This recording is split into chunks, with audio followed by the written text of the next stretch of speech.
Hello and welcome to Saffic, because a girl kissed a girl and you wrote about it.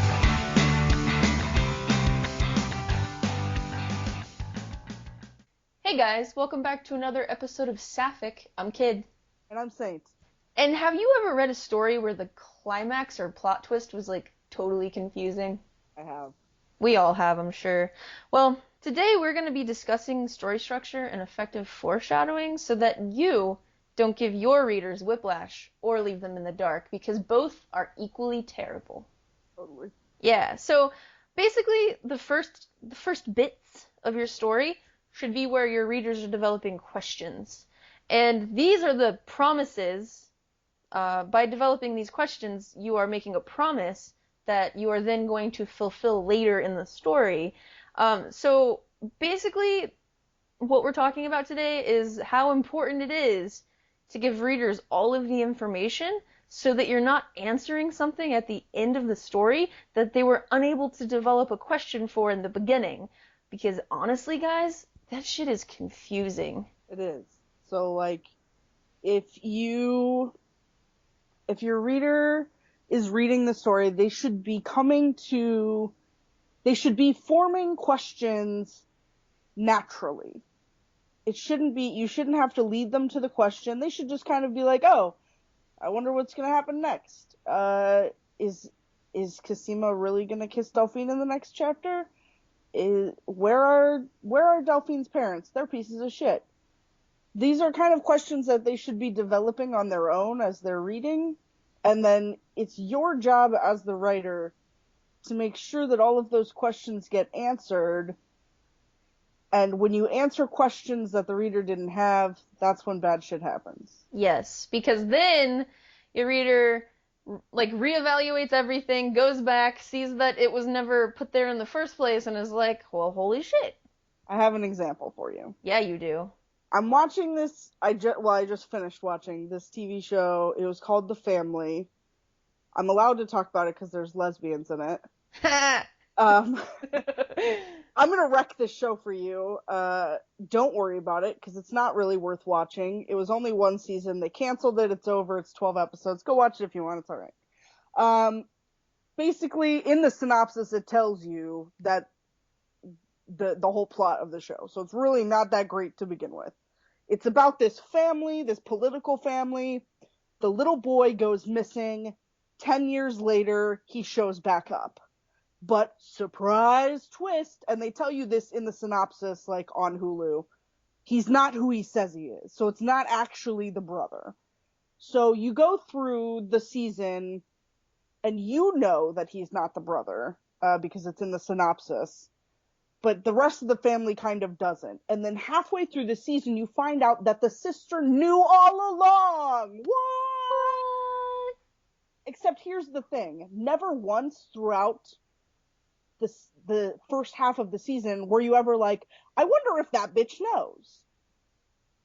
That's when you end up with whiplash. That's when you end up with your readers didn't have a question. They didn't have the question, does the sister know?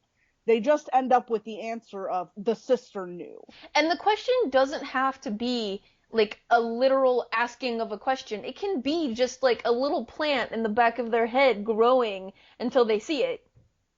Like, yeah. It doesn't have to be conscious. It can definitely be a subconscious thing that they realize makes sense. Right. We're talking about having missing pieces of information. When you don't foreshadow properly, you end up with that whiplash. Also, when you don't foreshadow properly, you end up leaving your readers in the dark. It's two different sides of the same coin. We're going to talk about it in a second. Not having the whole story isn't fair to your readers. It's not a surprise twist if they don't have any idea what's going on.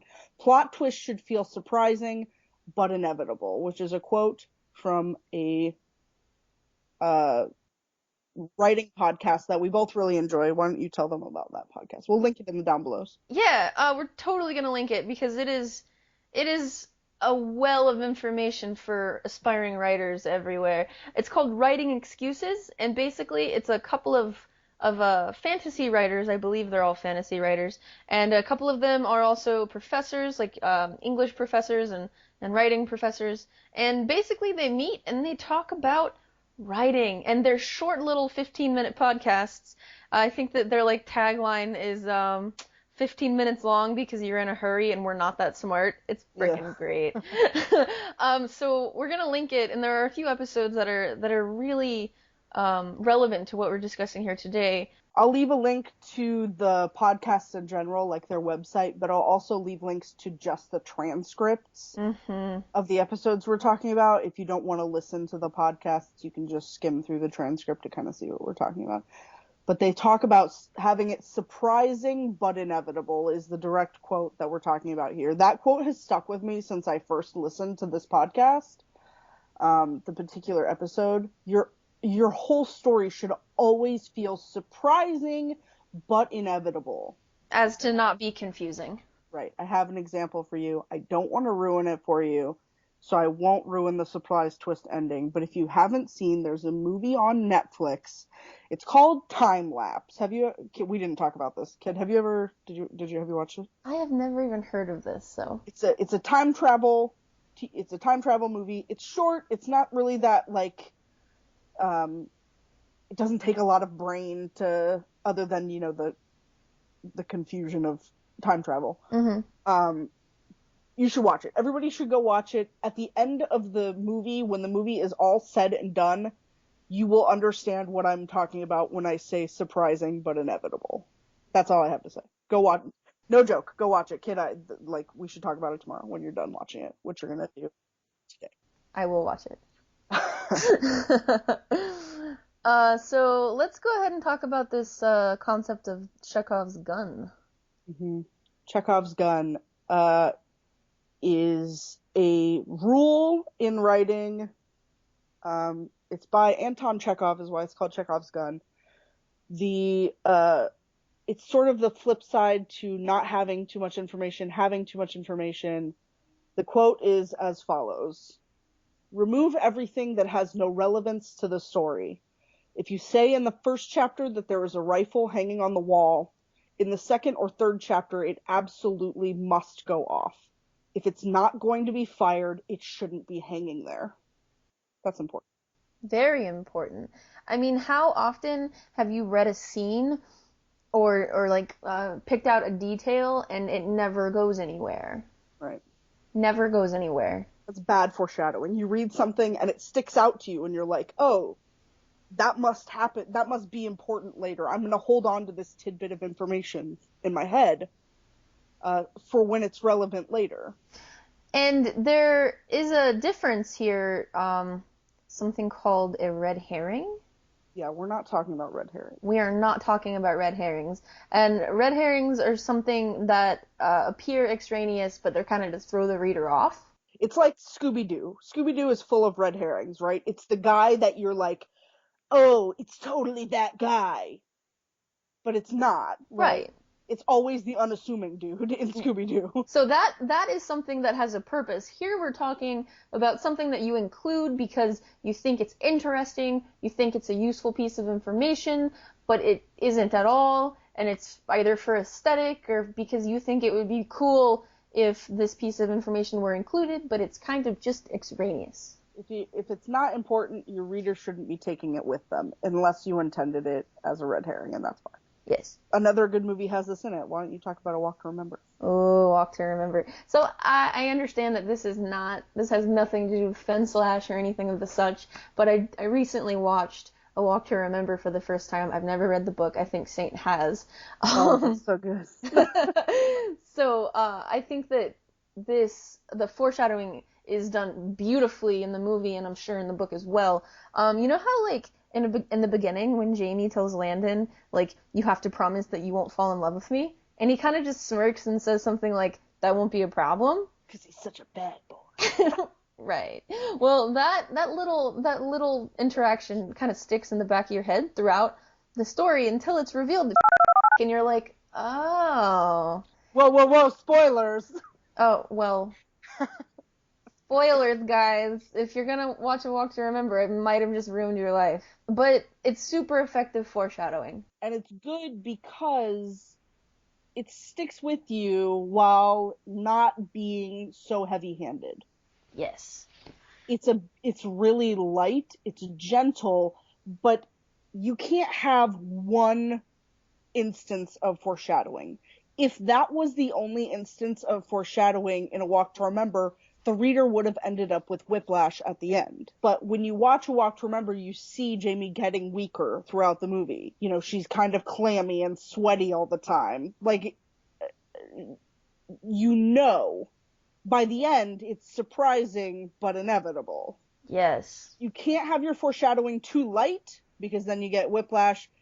If it's too heavy-handed, then the reader is like, okay, I fucking get it. I want to talk about the family again.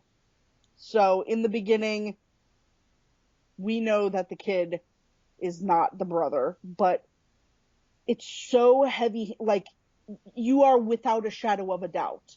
He's like chanting, my name is Adam, my name is Adam.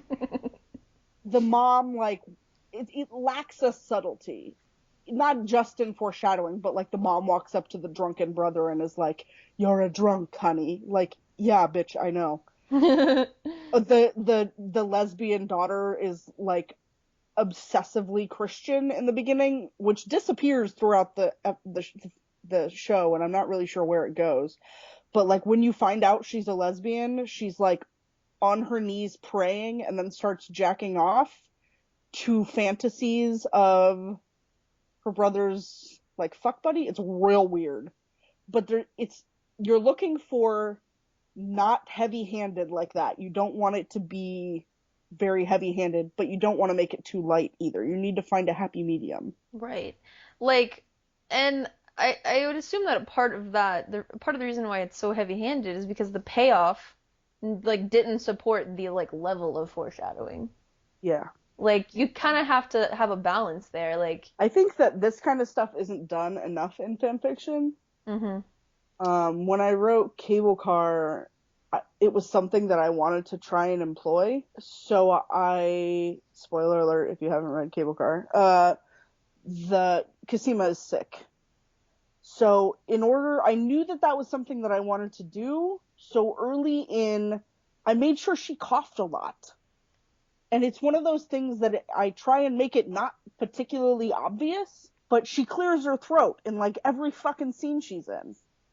And it still turned out as a surprise to some people, which I think is good.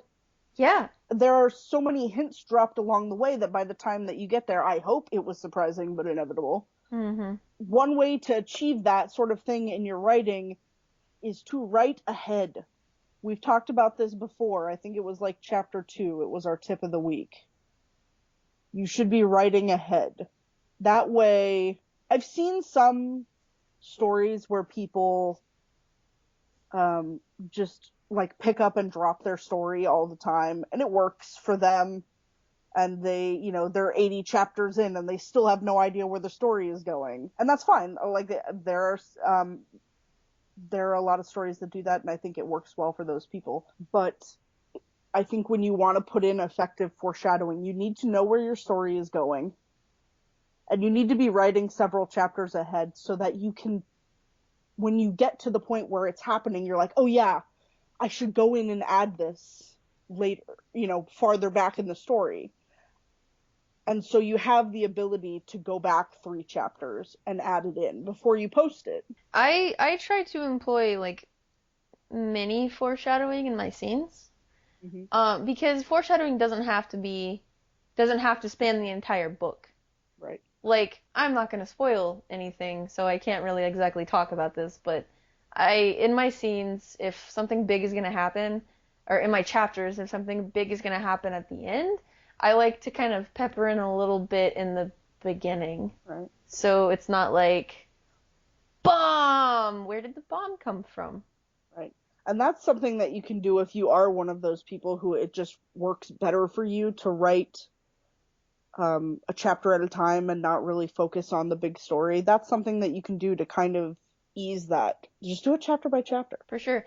And I've been thinking about this a lot, and I think that the next story I want to write, I want several plot lines. I want a plot-liney story. I want to practice like weaving plot lines in and out of each other, and I think that foreshadowing and the use of that is going to be super important whenever writing stories that have like a main plot line and a subplot line and like several things going on. You know what that would work perfect for? What?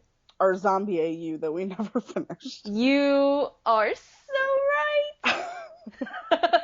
So a long time ago, we have a Google Doc where we started brainstorming for this super freaking cool Orphan Black AU zombie apocalypse story, because who doesn't love a good zombie apocalypse story? And I think it was back whenever I was finishing college, and it was a pretty shitty time for me, and we kind of we left it alone, and I think that's a shame. Maybe we should revisit that. I think we were both working, I was working on Let Me Go, and you were working on Who is? 324B21, Yeah. and you wanted to get a full story under your belt, and I still don't have a full story under my belt. you still don't. But eventually, I hope one day we will revisit the zombie apocalypse AU. Yeah, because I think that's aces. Yeah, I want to write a comedy before, Yeah. before we do that, because I feel like all of my stories so far are really dramatic and people always die. Yeah, and Zombie AU is going to be a culmination of drama and people dying. Yeah, Yeah. it's certainly going to be brutal. Right. I don't expect it to be light on the drama in any means. So don't actually look for Zombie AU in the near future, but Just know it's there. just know it's there. It's percolating in the back of our brains. Yeah. Yeah. We had and a problem, like, I think Shay played a pretty decent part in it, and now she's nowhere to be found, so it's kind of weird. We might have to kind of restructure a little bit. Yeah, I think Shay was. We wanted to have an interesting, an atypical for Orphan Black fanfiction interplay between Delphine, Cosima, and Shay, and now that may just seem outdated. Yeah. Because it was back in season 3. Right. Yeah. I do hope they at least bring Shay back for a little bit. This is a talk about, they have heavy-handed foreshadowed that Shay was gonna be back. Yes. By giving her that card, and they haven't, and guess what? We all feel like we're standing in the dark. Perfect example. Did a heavy-handed foreshadow, and then nothing came of it. At least nothing has come of it yet, and it feels as if it's been dropped completely. Right. And that's why I'm hoping that they at least touch on it. Like, I need something. So if they're planning on revisiting it, they should have, in season 4, put a little Easter egg in to at least hint to the fact that it wasn't dropped, so that the foreshadowing that they did at the end of season 3 would have made more sense. Yeah. So, and this directly translates into writing, and it's a great example. Huh, nice. I'm very smart.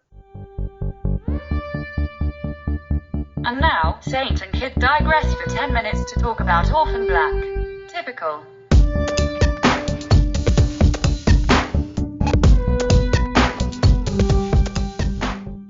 It's hard. I feel like I just always get it. Like, very few movies have like a good, like, that actually surprise me. And when I find those movies, I latch onto them. Yeah, that's fair.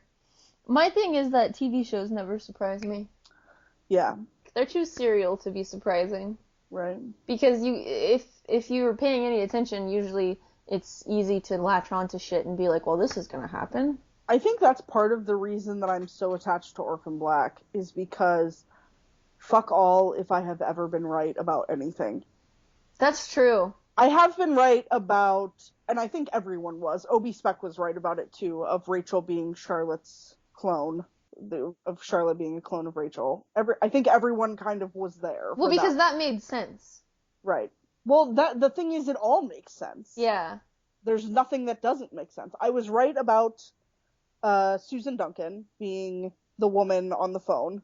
Yes. In season 3. I was right about Rachel being Charlotte's donor, I guess, whatever we're going to call her. And I was right about Helena having a deeper connection to Helsinki than we were led to believe.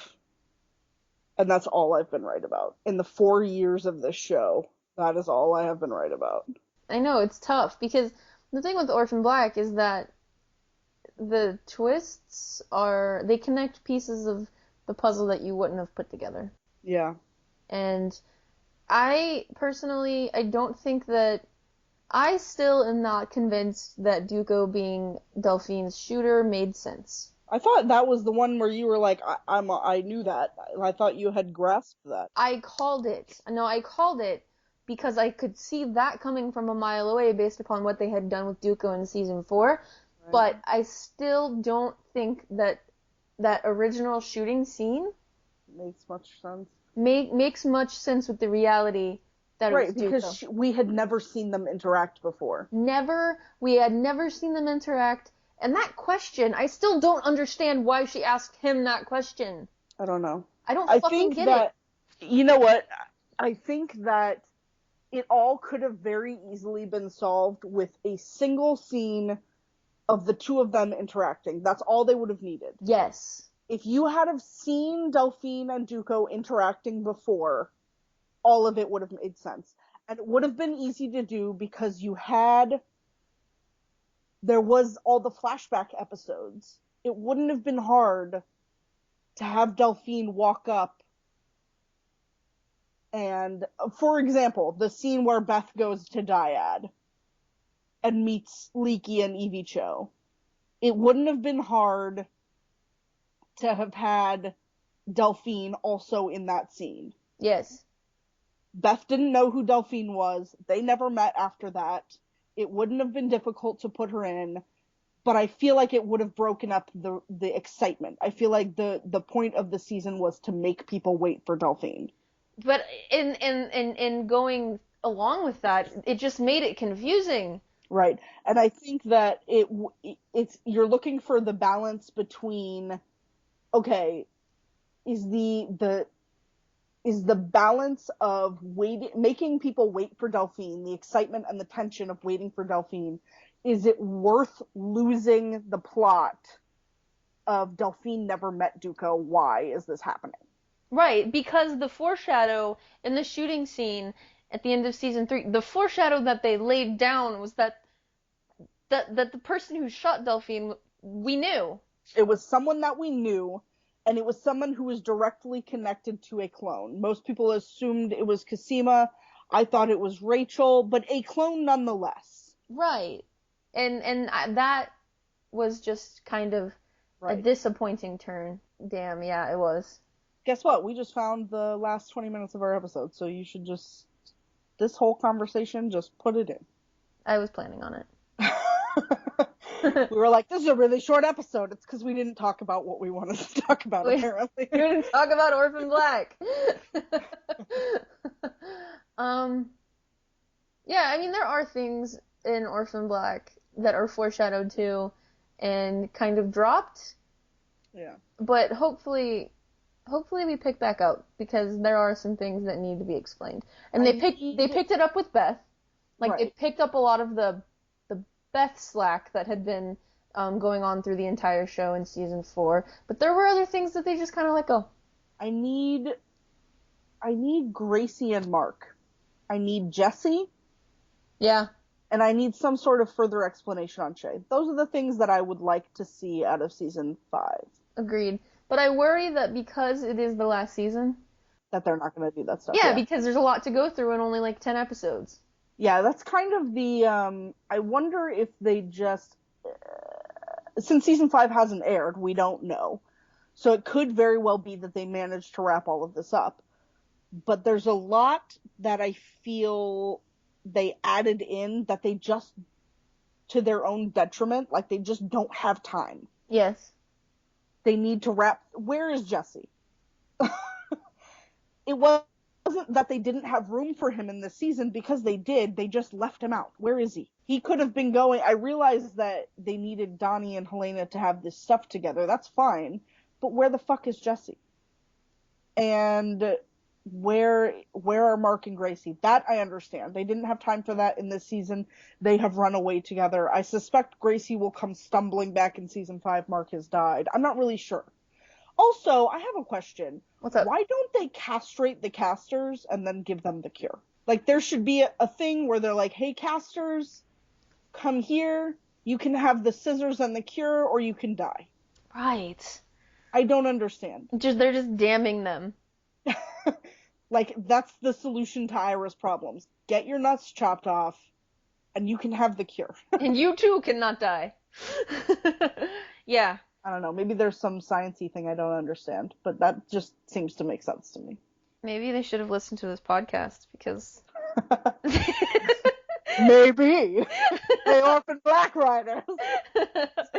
Podcast. Right. So, on to our recurring segment of the week. This week, we want to give a little fic recommendation, and I'm going to let Saint take it from here. That's because you haven't read it. That's because I have not read it. And guys, it's Obi Spec, so like she should, right? It's the Fic Rec. Get wrecked.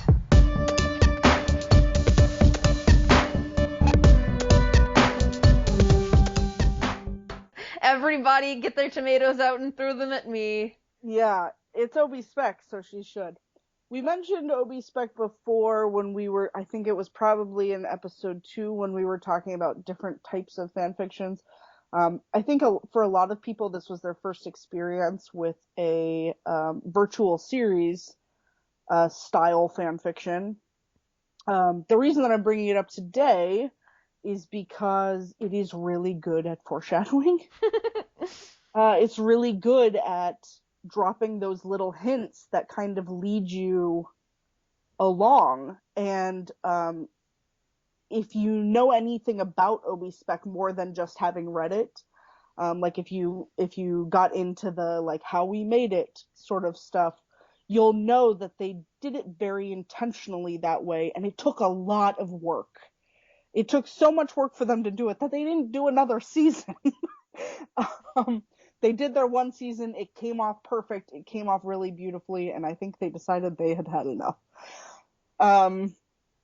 Obi Spec is great at foreshadowing. You never feel whipped around. You always, and the big twist at the end, you're like, of course. That was surprising, but inevitable. Perfect. It's really excellent. It's also a good foray into virtual series if you're into that, which you should be. I'm writing a virtual series right now. You and are. I need everyone to be prepared if I ever finish it. You will one day. It's pretty great. You guys should totally be excited for what Saint has cooking in her kitchen. It will never happen. Well, I am gonna, if I'm the only person privy to that story, I'm still pleased. Kirsty reads it too. She's in on that Google Doc. Yeah! All right.